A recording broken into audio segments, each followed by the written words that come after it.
Are you ready? Good news, everyone! I'm the surprise in your cereal box. I'm great! Everybody else sucks! I said, are you ready? Yes, sir, random kid I just met. It's Ciely. Hooray! People are paying attention to me. That's right! You're always blaming me! So, my reputation exceeds me. It's time to check the link. Oh, wait, you serious? Let me laugh even harder. You know what? You just made the list! It's all in football. Sure, we talk about it all the time. Really? No, burn.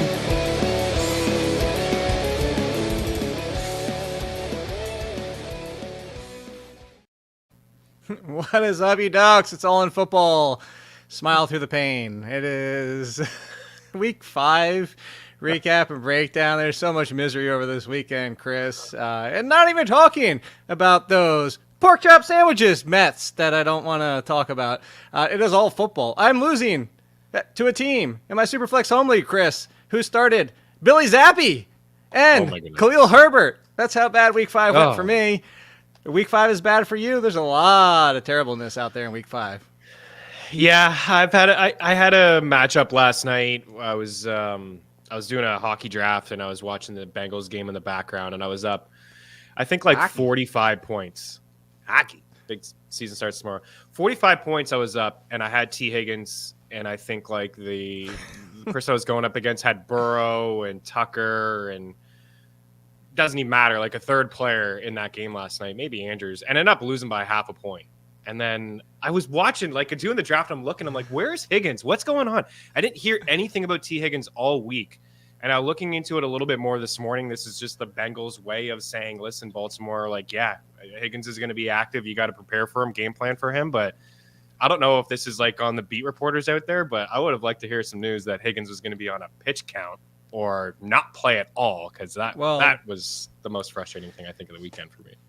So that's one of the things I was going to touch on here. And now Barkley gets home this Friday. I'm excited for Barkley also. Barkley doing Barkley things. The real Barkley, again, amazingly, in London. It doesn't matter where he plays. Every single country on the planet, he's amazing.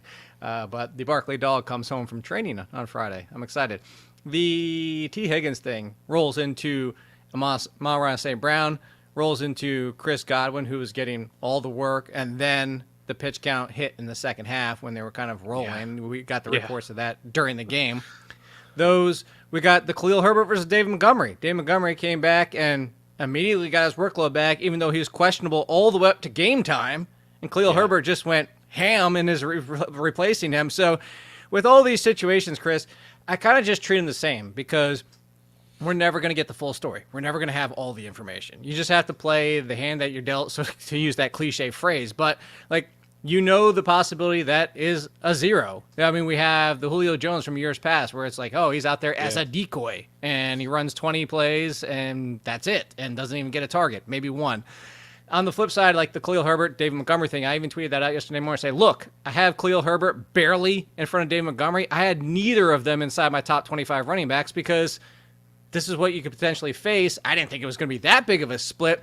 But are you kind of like me? Do you just treat them all the same? Like, look, you know you could potentially get what the player is, but you know you could also get a zero, including somebody like T. Higgins? Or do you try to get a little bit of inkling of it? Because, like you said, it would have been nice to hear. It would be nice to know. We're never going to. And I think that's the problem, is we're just never going to fully. Nobody's ever going to say, we plan to play Amon-Ra St. Brown 50% of the snaps, and that's it.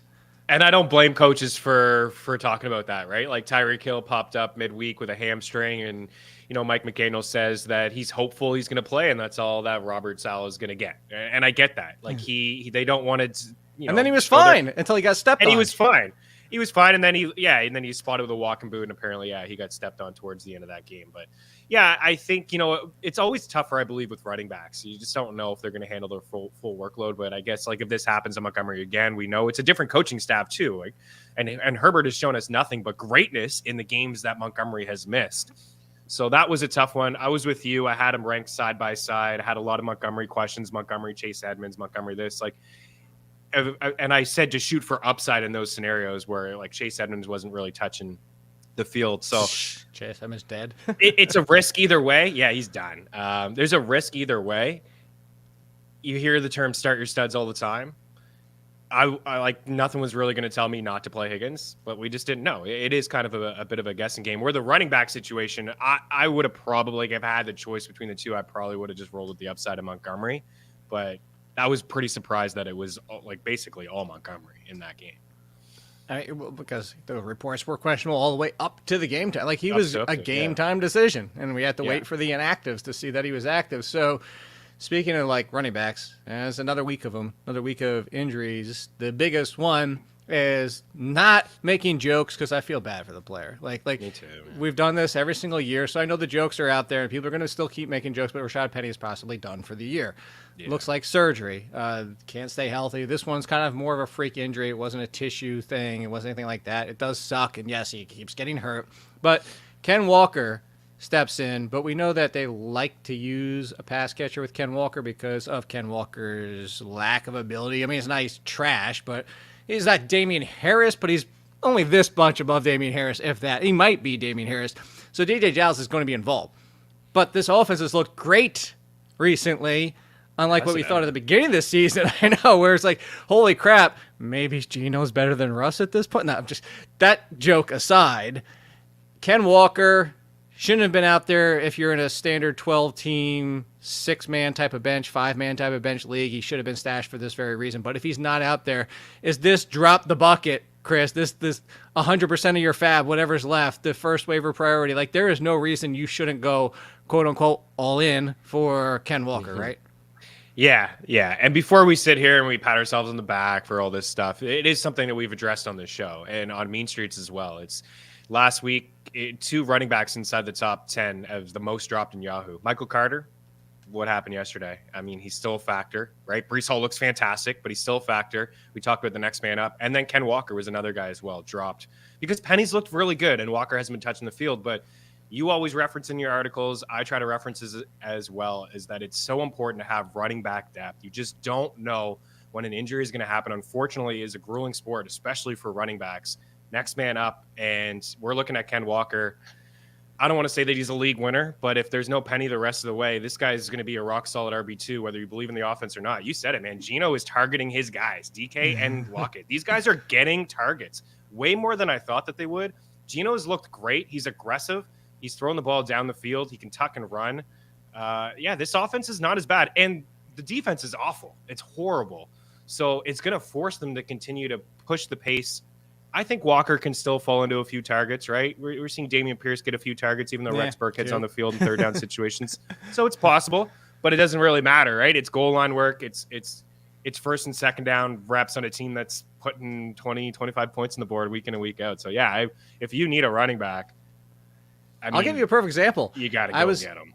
I was in a league, and I really, really, really wanted to pick up Shakira and have some fun with the hips don't lie and everything like that. I was talking about last week, Shakira, man. Yeah. But Shakir, it's not actually Shakira for anyone that might not know. Because I had people in my home league who were like, who's this guy? And I picked him up. But in one league, Chris, where he was still out there Sunday morning, I'm like, I want to pick him up. I want to pick him up. I want to pick him up.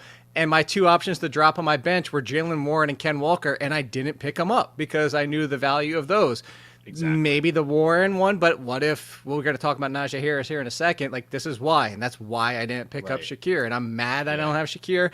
But Isaiah McKenzie could be coming back, and we're not talking about. So, not Damian Harris, because we got to talk about him a second for the injury. That one's actually, you know what? Let's do Damian Harris. Cut and dry. It's Rhamondre Stevenson season, as like everybody loves to say. It's just until you're not worried about Pierre Strong or whoever else they might sprinkle in, right? Nah, he got a ton of work yesterday, and he's been out snapping Harris anyways. Now we're going to get full workload from him, goal line included, catching ball. He's not going to get taken off the field too. Top 15 in passing situation. Yeah, RB1. So. Close, maybe not to that level. Like I don't know who you bumping out. Like I would play him over Najee. You just mentioned Najee. Like that's not even a question to me. Like I'm playing him over Najee Harris. Other guys, I guess, that were considered. Would you play him over Aaron Jones? Yeah, I think so. The way that the Packers, are they? That's a conversation for another day too. That was one of the things that drove me nuts watching. Like, credit to your Giants Dable, like coach of the year early on in the season. They're finding ways to win with nothing besides Saquon and Jones running the football, and maybe Slayton becomes a thing again. But what are the Packers doing? Like both backs are at least 5.6 yards per carry. AJ Dillon has 7 or 8 touches, and he's 5.6, 5.7 yards per carry. They're in at the end of the game there. They had 2 situations, 3rd and 2. They don't try to run it once with Dillon. Aaron Jones is acting like the lead, but he doesn't get a lot of work. So, yeah, I would play Stevenson over him. I still like Aaron Jones, but I just don't trust the Packers offense. Well, actually, what we should have just started with, Chris. Sounds like we have to do something. Like we always do. We should do? Let me make a list with Rhamondre Stevenson. So, rest of the season? Yes. Well, rest of Damian Harris being hurt. How about that? Okay. Because it could be, fair. We don't know. So, the Washington backfield, everybody's starting. You're starting Stevenson over Khalil Herbert and David Montgomery, even though Montgomery's getting all the work. I already know your answers there. And Cordero Patterson or whatever's back there, you're starting him. Jeff Wilson or Rhamondre Stevenson? Ooh, that's a good one.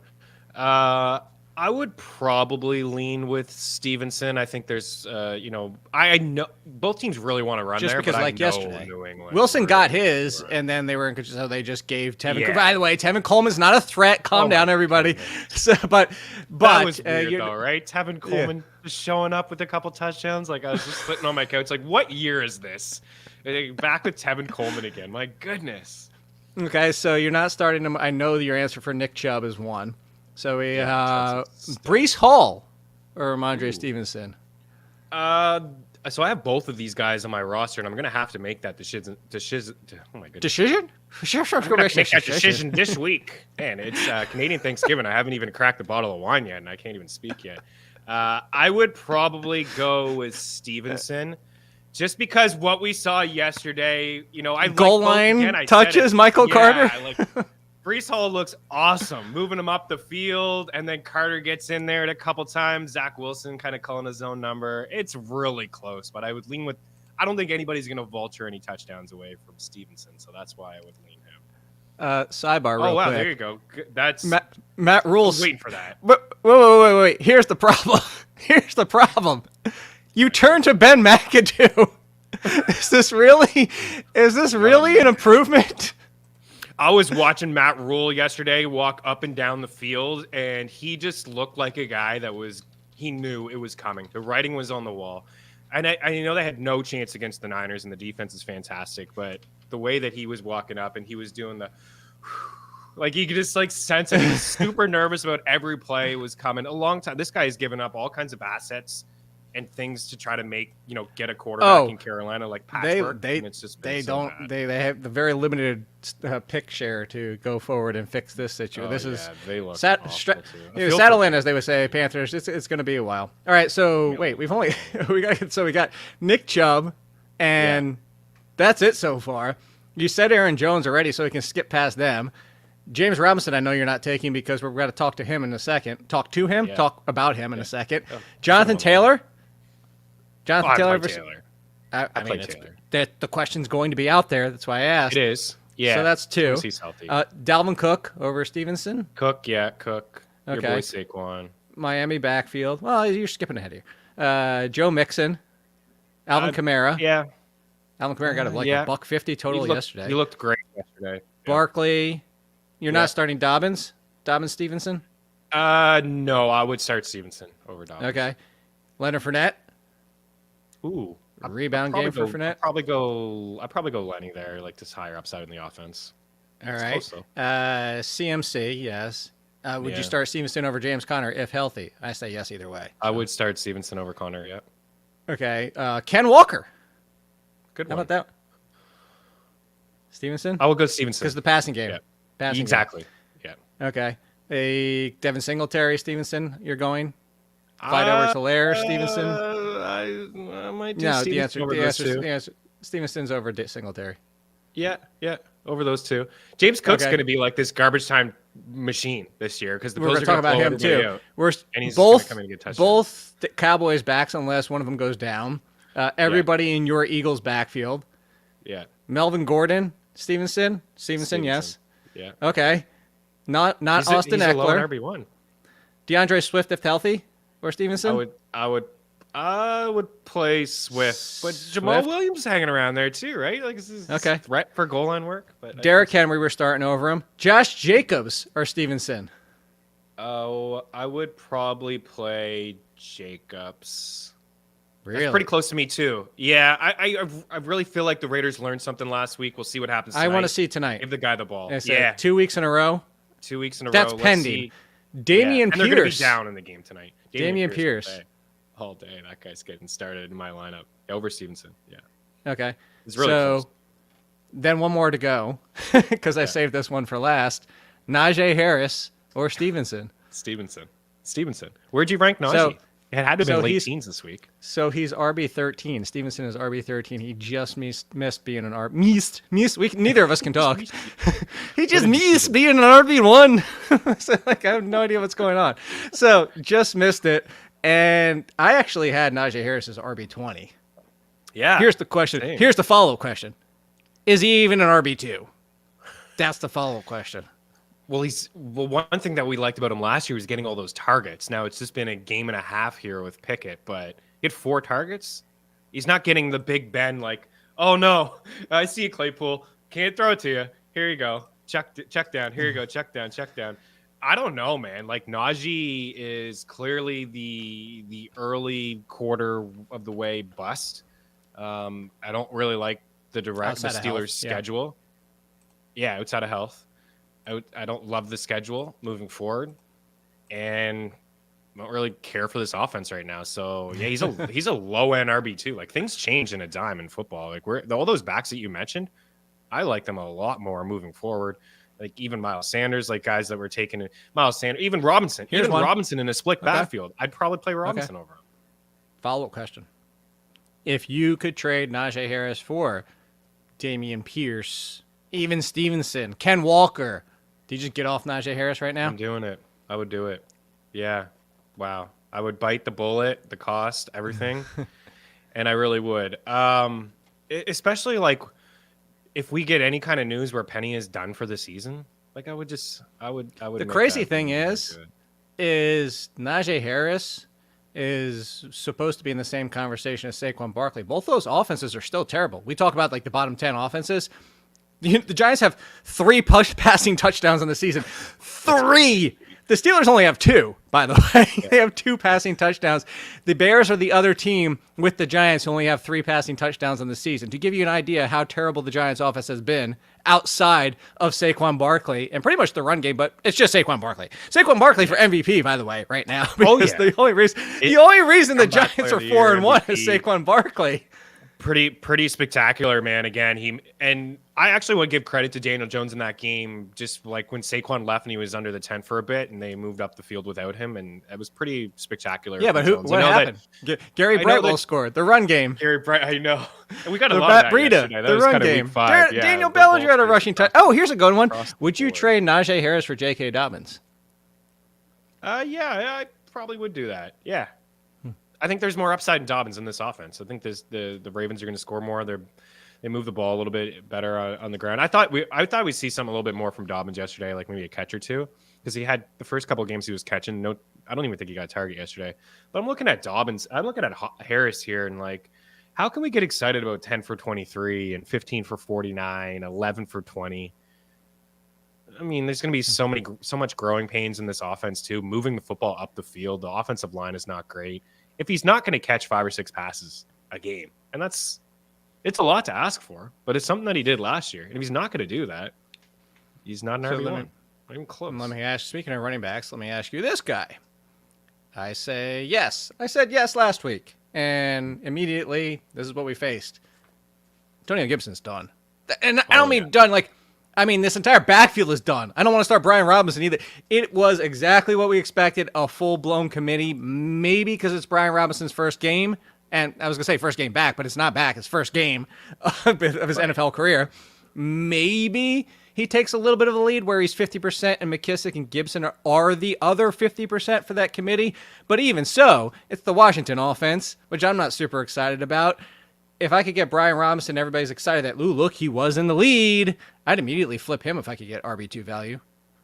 Yeah, I agree. The fact that he played 2 fewer snaps in his first NFL game coming off his significant injury. Like, the guy got shot a few weeks ago. And his first NFL game, he played 2 fewer snaps than Gibson, and he outcarried him 9-3. So Gibson's kind of like McKissick, but McKissick's ahead of him. You know what I mean? Like, he's going to get some targets. He's third down guy. Carson Wentz is airing it out nonstop. So yeah, it's over for Antonio. I wonder if he gets dealt. We don't see too many trades, but I wonder if he gets traded. Like, Ron Rivera clearly doesn't love this guy. And he's a decent talent. I could see him maybe getting close to it. I don't know. Probably not.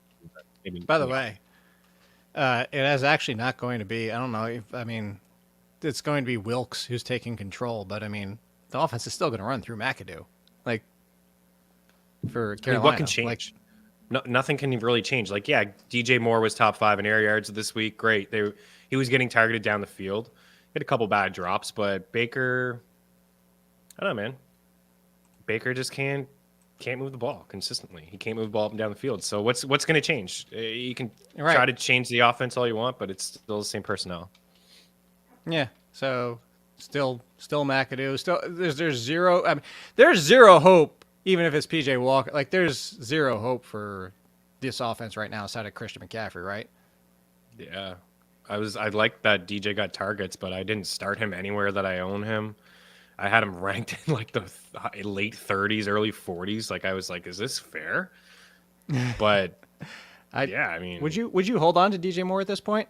Or is he now he's not an Allen Robinson, Darnell Mooney conversation? Actually, these are guys that I would hold. I'm not playing. What a catch by Mooney! That was throw him the ball. I was just about to say, Mooney 2 weeks in a row, respectable numbers, wide receiver 4 numbers.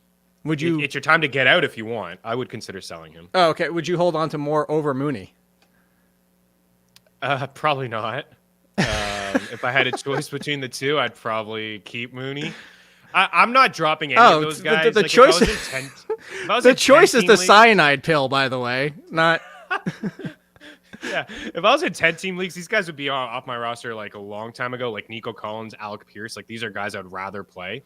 Well, so I'm glad you said that, because here's my point: is because I would have I would drop all 3 and I wouldn't go back to them, because instead I would have picked up Pickens. I would have picked up Alec Pierce. I would have picked up the names that we were talking about in waivers and reactions for weeks, because at least I know they can be like, what's the best case scenario? That Mooney rebounds to a wide receiver 4 and you're still going to get the 0-point games. Exactly. Okay. Where other guys are trending up in this offense. Like, not only are they getting targets or running routes or playing snaps. We saw on the Thursday Night Football that if somebody takes away Pittman, Matt Ryan's going to look to Alec Pierce. So, like, that's intriguing to me. Stafford's not looking to Allen Robinson. Like, that's just it. It's not happening. Oh, Fox in the house there for a second. It was a second me. I know, it's a second you to ask the guy on the decision. that was the desk decision, Chris Meaney. Before we get out of here, one more to talk about, and no, it is not pork chuck sandwiches. Taysom Hill, who is fun in real life, but screw that guy for fantasy purposes. Holy crap, screw you. Wow. Unless you have him, then congratulations for winning your week for that nonsense. Wow. Before we get out of here, Jacksonville Jaguars. First of all, a mess. I don't know. I tweeted this earlier this morning as some other people were talking about the game. It's just like they seem like they galaxy brain themselves in that game. Like, but credit, I looked this up. The Houston Texans pass EPA and their pass defense has actually been pretty damn respectable this year. They're not a cakewalk, but they're actually the number 1 pass defense so far in week 5 as an EPA and matchups. And they're 13th on the season. Again, they're not a cakewalk, but if you watch that game, it's just kind of like, what I compared it to, Chris, is when people see their fantasy matchup and they're like, oh, I'm facing the number 1 team in my league. I need to do all this with my lineup instead of just playing your best game. And I think that's what they did. The one interesting thing, though, this is now 2 weeks in a row. James Robinson's been going this way. Mm-hmm. And Travis Etienne just had a big game. Are we seeing the turn? We might be, yeah. We may be. So I thought the game against the Eagles was just because they were down. It was sloppy weather. Sloppy. Yeah. So then, and a strong front 7. So I thought that's why we saw Etienne. But yesterday, and I watched this game very closely. I have a lot of shares of a lot of players, from that contest, and I'm saw it as well. Christian Kirk. Christian Kirk never even got any looks. Like, it was all Marvin Jones. Maybe that was just a matchup they liked. I have no idea why they didn't even look for a guy in Kirk that was getting 9 targets consistently. He just didn't even get it. I think he had 3 yesterday and maybe 1 catch. maybe 2 catches, and they came late in the game. But what I noticed in that game was what you just mentioned with the backfield. Probably the biggest takeaway was that Etienne basically started that game. He moved up the field, pretty consistently. When the ball was in his hands, he made things happen. There were some end arounds, there were some catches, targets. There was a couple scenarios where Doug Peterson made the switch when they got inside the red zone, and it went to James Robinson, but they didn't even try to run the ball. It was like a brutal pick from Trevor Lawrence. He had a really rough game. His pinpoint, there was no accuracy at all in his game. But Etienne, if you could get him, I suppose last week the window was really open. It may be more closed, seeing what we just saw, but I would say that he's probably available, Jake, to be had. From a week-to-week basis, people overreact, and I think we're going to start to see a maybe 50-50, 60-40. He's got some burst to his game. I can see it too. He is available at Chris Meaney. I'm available at All In Kid and over at The Athletic. And what is available is 20% off if you use code ALLIN at FTN. We'll be back tomorrow with Lauren to talk about worries, ducks handed out, waivers, all sorts of goodness. We'll see you tomorrow. Chris loves you. I don't. Peace.